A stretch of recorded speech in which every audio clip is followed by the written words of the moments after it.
welcome back. Welcome back to Shut It. Breaking news from the New York Post. Tech mogul Brian Johnson undergoes shock therapy on penis to get erections of an 18-year-old. That's right. That's right. Anti-aging obsessed tech mogul Brian Johnson revealed he has reversed aging in his penis by 15 years by undergoing painful, in quotes, shock therapy on his genitals. That's right. Johnson, a 46-year-old biohacker who spends $2 million on various treatments each year to fight off father time, said he's also hard at work keeping his manhood operating at full capacity for as long as possible.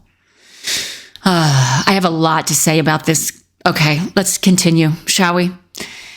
The eccentric millionaire said he's been thwarting erectile dysfunction through focused shockwave therapy. Johnson said on an episode of the Diary of a CEO podcast on Wednesday, there is this technology. This is his quote. You have a wand and you sit in a chair and the technician uses the wand and basically shocks your penis through acoustic technology. You know what? There's a technology for men. I swear to God, you guys are just, I don't know. There's so much money you could be giving right now. And I think that this is just, I don't know, bad timing. I'd call me crazy.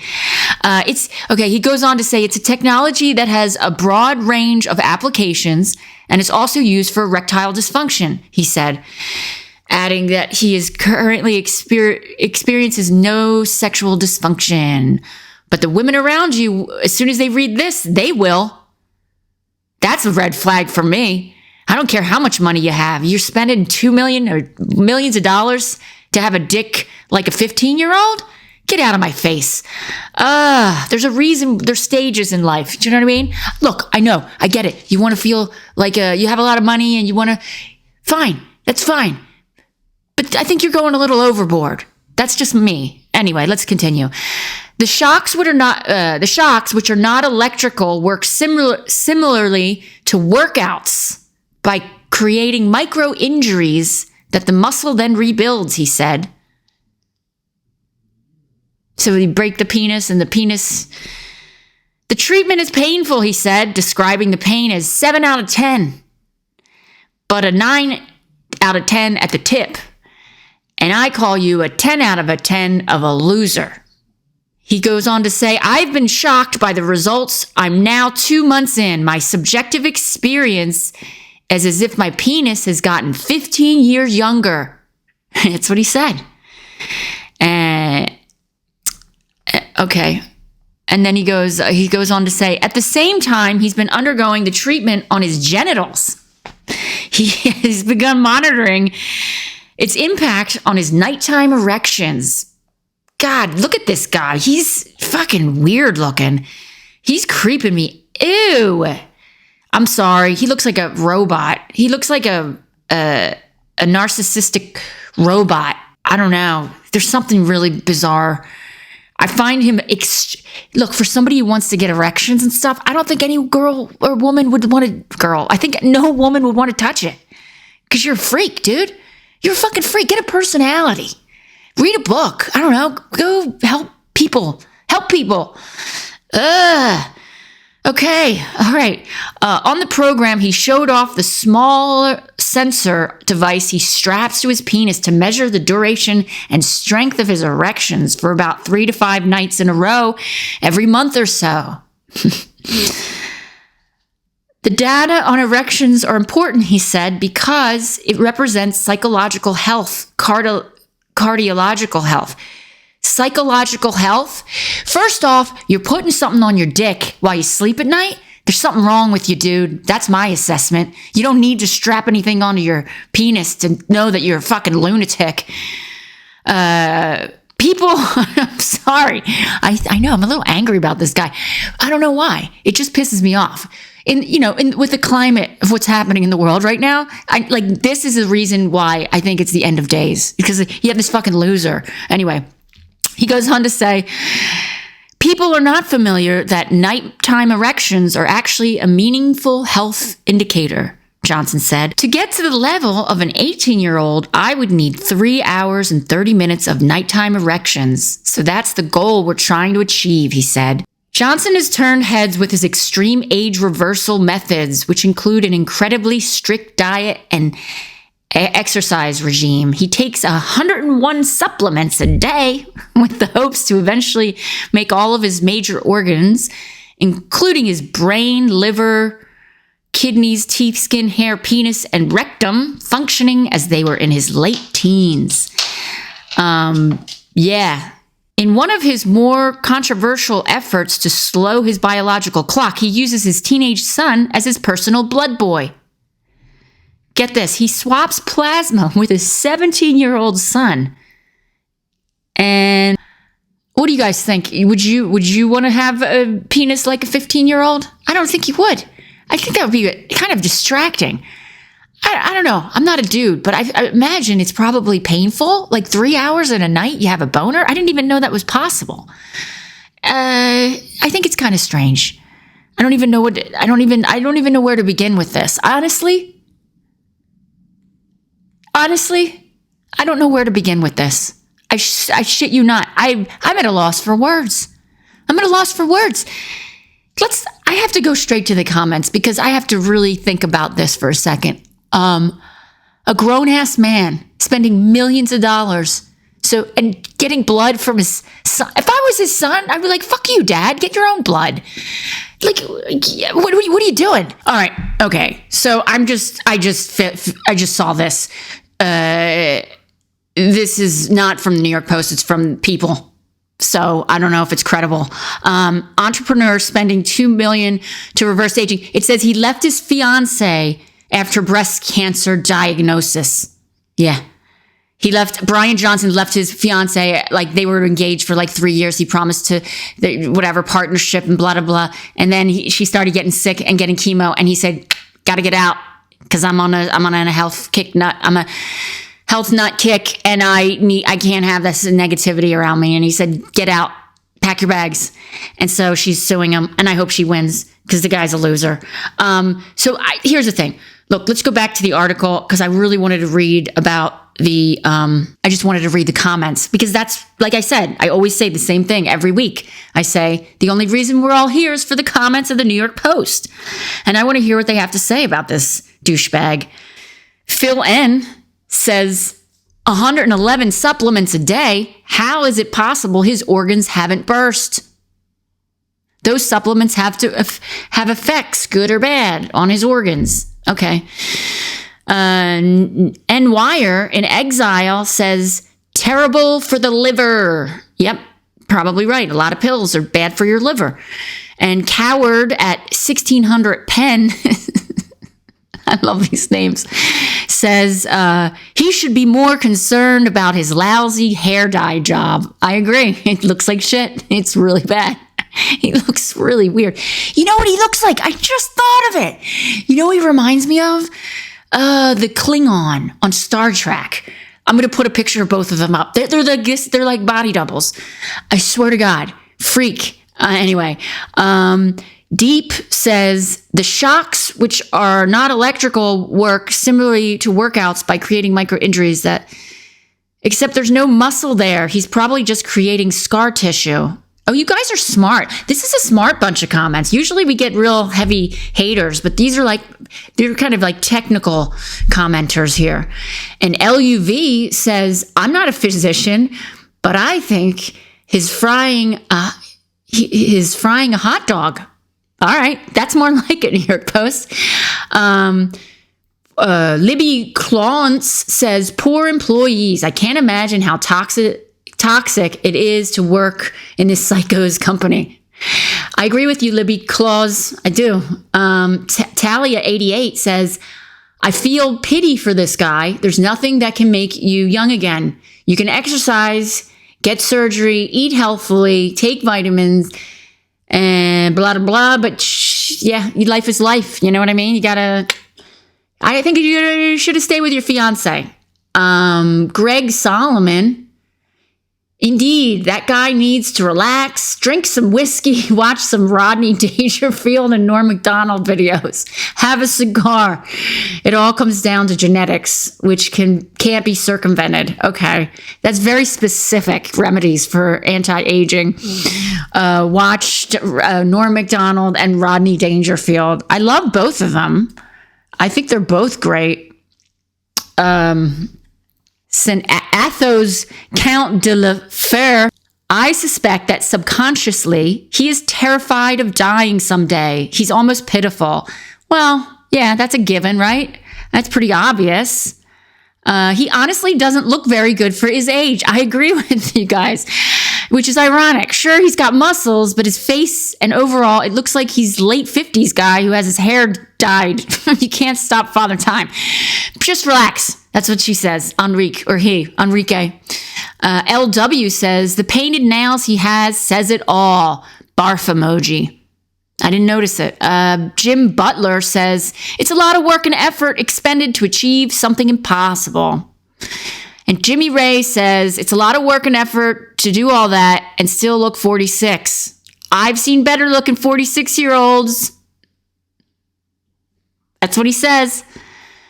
Loose out of turn 2 says, is it really worth the pain just to stick it in some guy's can? Oh, I get it. Stick it in some guy's can. Okay. More than I need to know, but thanks for sharing, says Golf and Hike.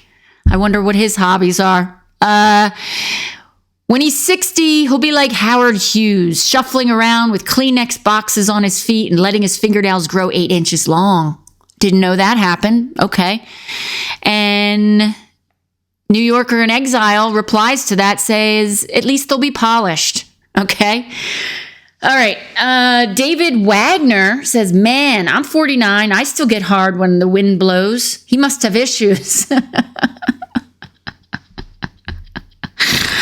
Pitho O'Dork says, somebody tell him that a hammer would be a lot cheaper. Hammering his penis. Ouch. Okay, Juanito says, something really weird and creepy about that guy. I agree with you, Juanito. Facts. He looks like a straight weirdo. Most likely didn't have friends throughout his childhood. And now everyone is his friend because he has money. Yeah, maybe. Maybe it's about, maybe that's what this whole thing is about. Maybe he never had friends. And now that he left his wife or his fiance after she got cancer, he was like, oh my God, everybody hates me. And now I'm going to try to spend millions of dollars to make me look younger so people will like me. I don't think so. Just be a good person. How about that? Just be a good, kind human being. And that's it. That's all you have to do, really. I mean, it's pretty basic, right? Peter Baum says, I would not want that. It was 10 seconds or less to love. What? Nothing lasted longer than a minute. At best, the mighty python had a mind of its own in public. Okay, I think he's drunk because that doesn't make any sense. And then FTG says, he looks great for 57. Ba-dum-bum.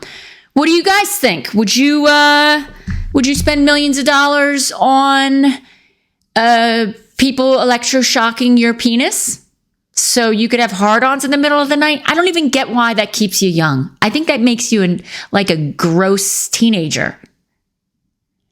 I don't even think it's pleasant for the gross teenager. I don't think they enjoy it. I think it rules their lives. They're embarrassed. You know, I remember watching those 80 movies or 90 movies where the kids would get a boner in class and they would have to hide it because it's embarrassing. I don't know why a grown-ass middle-aged man would want to have boners all night long. I would want good sleep because you're getting old. You're an old man. You need sleep. That's what keeps you young, not having boners all night. Sleep, good exercise, nice friends, nice company. That's it. It's pretty simple. Maybe if you didn't kick out your fiance because she had breast cancer and had chemotherapy, maybe if you stood by her, you wouldn't need all this shit. All right? And maybe you should get some sunlight. You look like you need a little bit of some, I don't know, something. You're taking all these vitamins and it looks like you're deficient of vitamin D. I think you should get an IV of vitamin D, hang out in the sun, put protection, right, a little bit. Don't like get a sunburn. You look like you could get a sunburn if you walk by a lamp. You look like you could get a sunburn if you bit into what's something orange, a Cheeto. You look like you could get a sunburn. Just wear sun protection, but get out in the sun is what I'm trying to tell you. Get out in the sun. That's all I have to say about that. I don't know. What do you guys think? Would you do that? Have you taken 111 supplements a day? And does it make you feel younger? Do you take any supplements? Do you refuse to take supplements? Put your comments below. By the way, this is episode 36. Can you believe it? You've seen this 36 times. Not this episode, but this is a 36th episode. So if I'm on your algorithm, please like and subscribe. Please. I think it would be fun if you subscribed and liked and commented. All the 3 things for 3-6. What's happening with me? I had a show last night in Lausanne and it was amazing. I'm working on my hour. I'm getting it there. And the crowd was great. We had a bunch of students, really smart kids from the local universities. And it was fun. It was a good time. I'm going to be doing another hour on Wednesday. We usually do Thursdays, but Wednesday, the 22nd of November in Geneva at Flanagan's. So if you know anybody in Geneva, Switzerland, you should totally go to that show.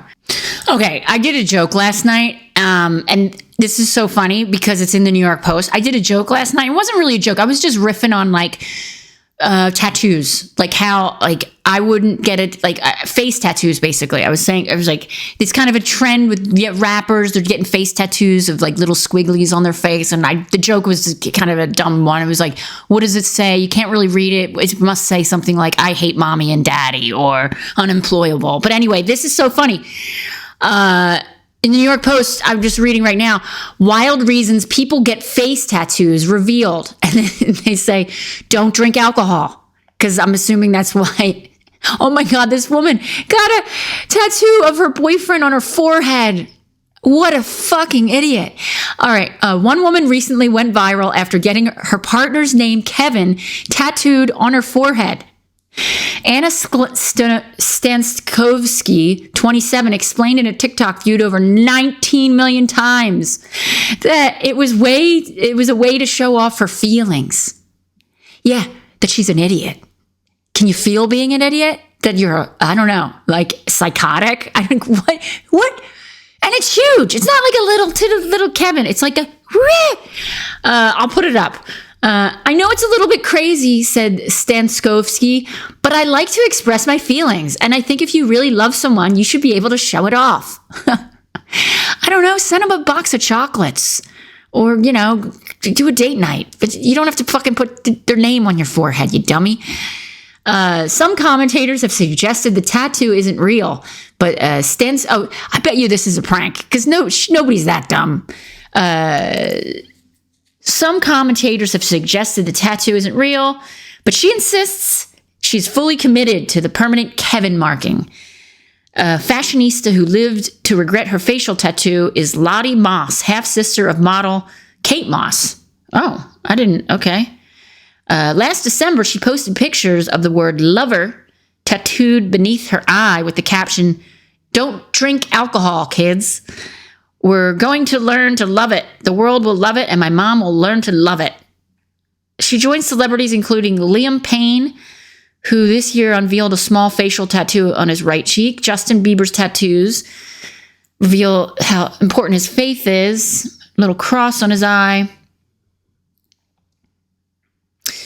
Yeah, so it's mostly rappers, singers. Cardi B this year unveiled her own tattoo of her son's name, Wave, on her jawline. Okay. What makes people get tattooed somewhere permanently prominent? And do they regret their own decision? Lauren Mary, 37, has been getting tattoos for 21 years. Really? It's no surprise I had barely any room left and started tattooing my face. Oh, she ran out of room. Right. She says her face and her head are actually the least painful parts of the body to get inked. Ribs, feet, and armpits are far worse. Who gets a tattoo in your armpit? Ow, that's gotta fucking hurt. That sounds like it hurts.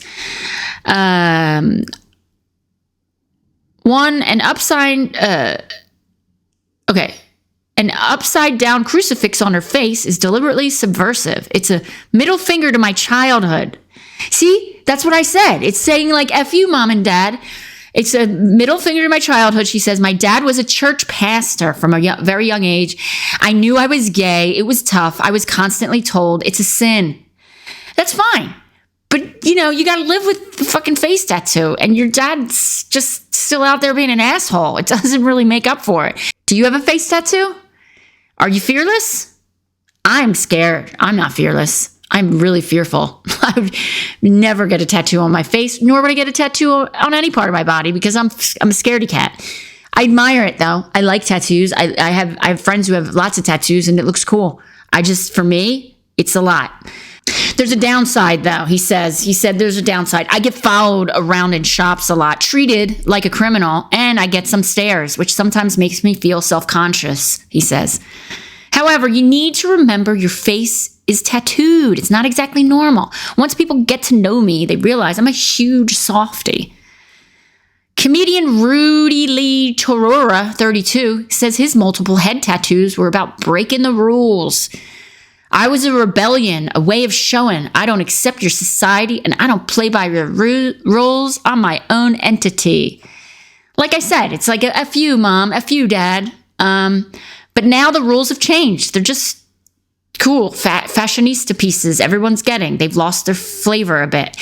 That's the thing. My teenager and I were talking about that. We're like, kind of tattoos are over, she said. My daughter, Gen Z. She said, I don't really... It's not that cool because everybody does it. Like, I remember back in the day, if you had a tattoo, you were either like a prison person, like you had to get it. Like or you're like a bike gang, like it was an initiation.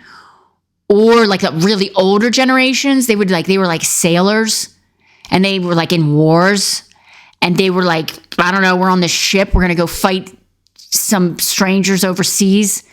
We got like, I don't know, a month on this boat. Let's put a little anchor like Popeye and then put on the other arm, we're going to put a picture of my sweetheart because I miss her because I'm on a boat. I'm fighting wars. That I get.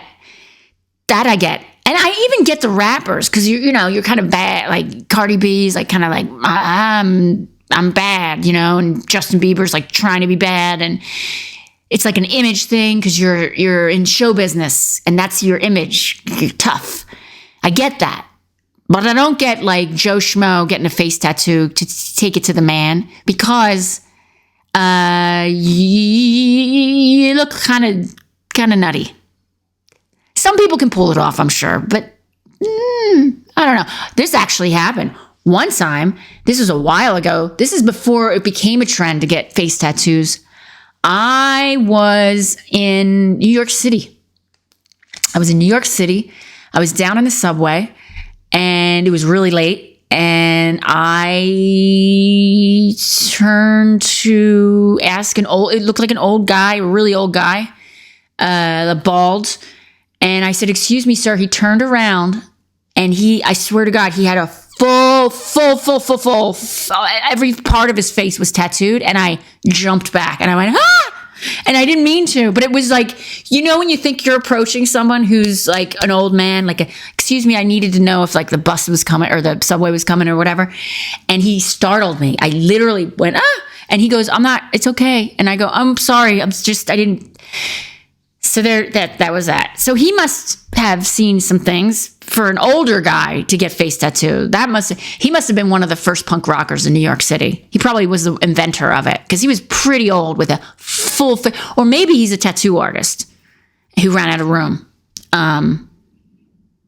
Some facial tattoos hint at the more old school underworld element, with the classics being a teardrop coming from the eye, which can indicate having attempted or committed murder or spent time in jail. See, this is what I said, spent time in prison. I don't know. Do you guys have tattoos? Do you have face tattoos? Are you, maybe your partner has a face tattoo? Maybe you've been discriminated for your tattoos. Let me know if you've ever been discriminated. Anyway, what do you guys think? If you got a tattoo, what would it be? I don't know what I would get, actually. I would get maybe a tattoo of... I honestly can't think of anything I would want permanently on my body tattooed. Like, I'm trying to think, like a butterfly, but no, I don't have like I love butterflies. I think if I'm older, this is what I would do. When I'm really old, God willing, when I'm really old, and I'm talking old, like late 90s, God willing, I would have, like, I don't know, a phone number where, like a permanent tattooed, like if I'm wandering somewhere and it'll just say, call this person, then they're going to get me. Because that makes sense. Do you know what I mean? Like a phone number, or if you don't remember your own phone number or whatever, where you live, or your address, maybe you could have your address tattooed. Where do I live? I live here. It's always here. And maybe a picture of the person who takes, like the silhouette or the head of the person who takes care of me, and a phone number. That's what I would do. I think there should be a service for that. I think there should be tattoo artists that volunteer in old age homes, and they can put, like, what's my name, where's the phone number, where I live, and who takes care of me.